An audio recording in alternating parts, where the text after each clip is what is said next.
Salut, c'est Nicolas. Jour -4 avant le brevet, c'est parti pour l'exercice. Je te propose une série de 8 automatismes qui est tombée il n'y a pas longtemps dans un sujet de brevet. Comme d'habitude, la photo est en description, tu peux la télécharger. Moi, je vais me lancer dans la correction.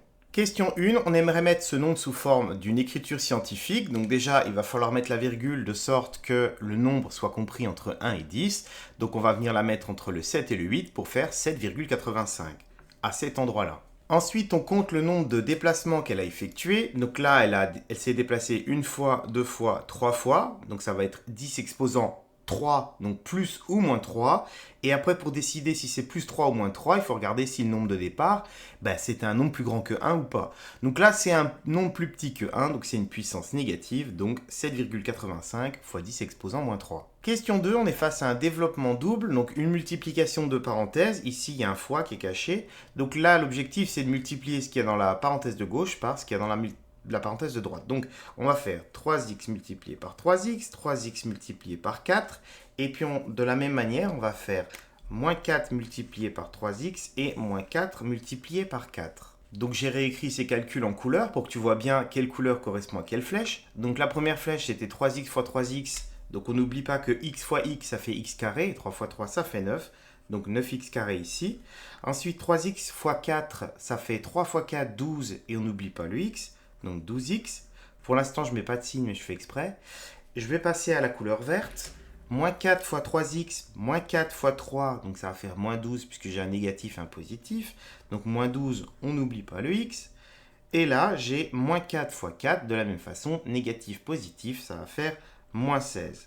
Et en réalité, tous les signes qui manquent, ce sont des signes plus. Alors évidemment, il va falloir ajouter des parenthèses ici, puisque j'ai deux signes qui sont l'un à côté de l'autre, ça ne va pas. Et maintenant, je rassemble les x. Donc, les x carrés, il y en a 9 et j'en ai pas d'autres. Les x, j'en ai 12 ici, j'en ai moins 12 ici. Donc, il va m'en rester 0. Donc, plus 0, je ne vais pas le mettre. Et j'ai moins 16. Si jamais tu es plus à l'aise avec le calcul littéral, tu aurais peut-être eu l'occasion de remarquer qu'ici, en fait, tu as une identité remarquable. C'est l'identité remarquable avec a moins b multiplié par a plus b. Elle donne a carré moins b carré. Alors dans mon exemple, le a, il vaut 3x et le b, il vaut 4.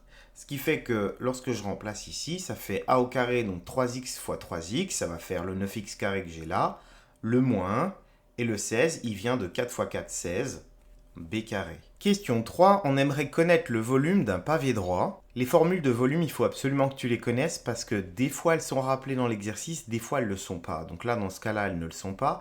La volume d'un pavé droit, c'est longueur fois largeur fois hauteur. Donc en fait, il faut multiplier les trois mesures qu'on te donne dans la même unité. Là, on a de la chance, elles sont déjà toutes en centimètres. Donc on a juste à faire pour le volume 7 fois 5 fois 6. Dans ce cas-là, la multiplication, elle est commutative parce que j'ai que des multiplications. Qu'est-ce que ça veut dire? Ça veut dire que je peux faire d'abord 7 fois 6 puis fois 5, ou 7 fois 5 puis fois 6, ou 6 fois 5 puis fois 7. Je fais dans l'ordre que je veux. Allons-y pour 5 fois 6. 5 fois 6, ça fait 30. Et ensuite, il faut que je multiplie 30 par 7. Bon, je vais faire 3 fois 7, ça fait 21. Et j'oublie pas de rajouter le 0 du 30. Donc le volume fait 210. Alors attention, on ne laisse pas comme ça. On n'oublie pas de mettre l'unité. Donc toutes les longueurs étaient en centimètres. Donc là, ça va donner des centimètres cubes. Question 4, on a un QCM sur une histoire de divisibilité. Alors, c'est précisé toujours au début des automatismes qu'il n'y a qu'une seule réponse de possible. Donc ici, il ne peut pas y en avoir deux. Donc, A, N et P sont tous les deux divisibles par 9. Alors, il y a un critère de divisibilité par 9. C'est très simple, tu prends tous les chiffres du nombre, tu les additionnes et tu regardes si le résultat est un multiple de 9. Je te montre avec 2025. Donc sur 2025, tu fais 2 plus 0 plus 2 plus 5, ça fait 9. 9 est multiple de 9, donc on peut dire que 9 est dans la table du 9. Donc oui, 2025 est divisible par 9. Maintenant, si on regarde, est-ce que P, donc 2026, est divisible par 9? Donc 2026, tu fais pareil, 2 plus 0 plus 2 plus 6. Donc là, ça fait 10. Donc 10 n'est pas divisible par 9, donc 2026 non plus. Donc la A, c'est pas possible. Réponse B, on me dit que N est divisible par 9, c'est vrai, et que P ne l'est pas, c'est vrai aussi. Donc la réponse B, elle peut convenir. Maintenant, on va quand même regarder les autres. On te dit que dans la C, P est divisible par 9. Bon bah ça commence mal, c'est pas possible. Et dans la réponse D, aucun des deux n'est divisé par 9, c'est faux puisque n est divisé par 9. Donc ici, il fallait répondre B. Question 5. Une personne a couru 9 km en 45 minutes, on aimerait connaître sa vitesse moyenne en km par heure. Pour t'expliquer, je vais mettre ça sous forme d'un tableau, alors tu as le droit de le faire, hein, mais encore une fois, dans les automatismes, il n'y a pas de calculatrice, donc là, il faut trouver des astuces de calcul qui sont faciles.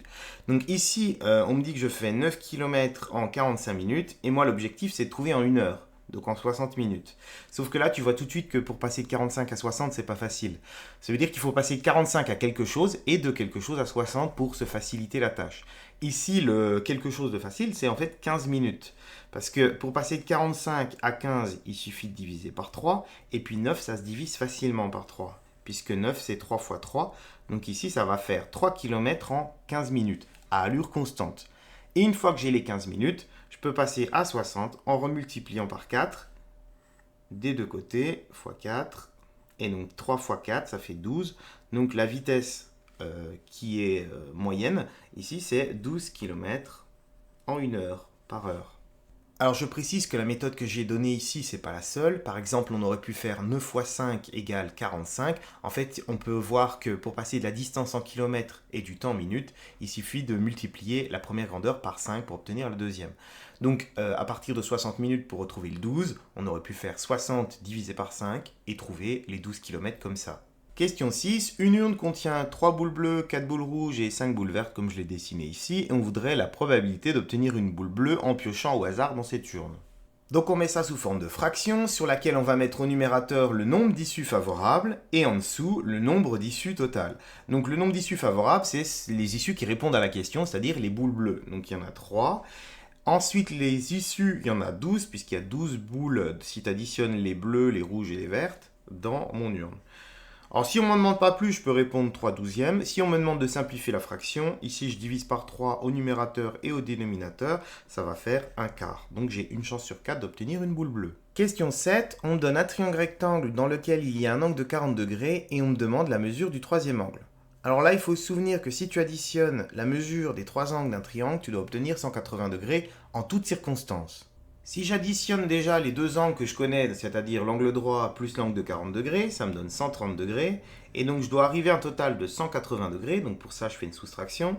Je pars de 180 degrés, j'enlève les deux angles connus, 130 degrés.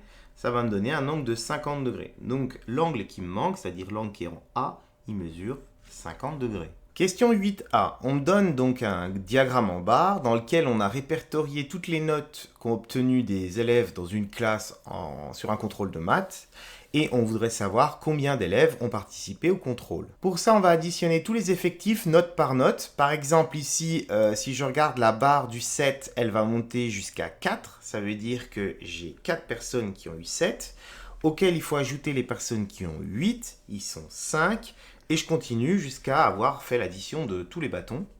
J'essaye d'additionner de manière logique pour me simplifier la tâche. Donc ici par exemple 5 et 5 ça fait 10. Ensuite 6 et 6 ça fait 12. Ici 4 et 4 ça fait 8. Ce qui fait que 12 et 8 ça va faire 20. Plus 10 ça va faire 30. Donc tout ce que j'ai barré déjà ça fait 30. Et après il reste 3 et 2 ça fait 5. Donc au total j'obtiens 35 élèves. Question 8b, on va me demander cette fois la médiane. Alors, une technique qui fonctionne, ça va être de mettre toutes les notes les unes derrière les autres, les 35 notes, les unes derrière les autres dans l'ordre croissant. Donc par exemple, il faudrait écrire 7, 7, 7, 7, 4 fois, 8, 8, 8, 8, 8, 5 fois, etc. etc. Alors c'est un peu long, peut-être qu'on peut faire plus rapide. Dans cet exemple, on a 35 valeurs puisqu'il y a 35 élèves. Je sais que c'est un nombre impair, donc je sais également que la médiane va être un nombre de la série. Donc pour savoir quelle est la place de la médiane dans l'ordre croissant, je vais diviser 35 par 2. Donc 35 divisé par 2, ça fait 17,5. Ça veut dire que je vais avoir 17 notes qui sont en dessous de la médiane. La médiane, ça va être la numéro 18. Puis ensuite, j'aurai 17 notes au-dessus de la médiane. Donc moi, je cherche la 18e note dans l'ordre croissant. Pour trouver facilement cette 18e note, je vais compter les notes en partant de la plus petite. Donc là, ce sont des 7. Des 7, il y en a 4. Ensuite, je vais venir y ajouter les 8. Donc il y en a 5. Donc déjà là, ça me fait 9 notes. les 9 notes qui se trouvent dans les 17 plus petites. Ensuite, je vais ajouter les 10. Les 10, il y en a 5 aussi. Donc 9 plus 5, ça fait 14. Donc déjà, il y a 14 notes qui sont 10 ou plus petites que 10, qui sont dans la première partie. Et je vais ajouter les 11. Les 11, il y en a 6. Donc on fait 14 plus 6, ça fait 20. Et donc là, j'ai dépassé ma 18e note, ce qui fait que la 18e note, elle est dans les 6 que je viens d'ajouter. Sauf que les 6 notes que je viens d'ajouter, ce sont des 11. Donc la médiane, c'est un 11. Du coup, je vais marquer que la médiane, c'est 11 sur 20. Et on en a terminé pour ces automatismes. Il ne me reste plus qu'à te souhaiter une bonne journée, de bonnes révisions. Le brevet, c'est pour bientôt. À demain pour une nouvelle vidéo. Ciao!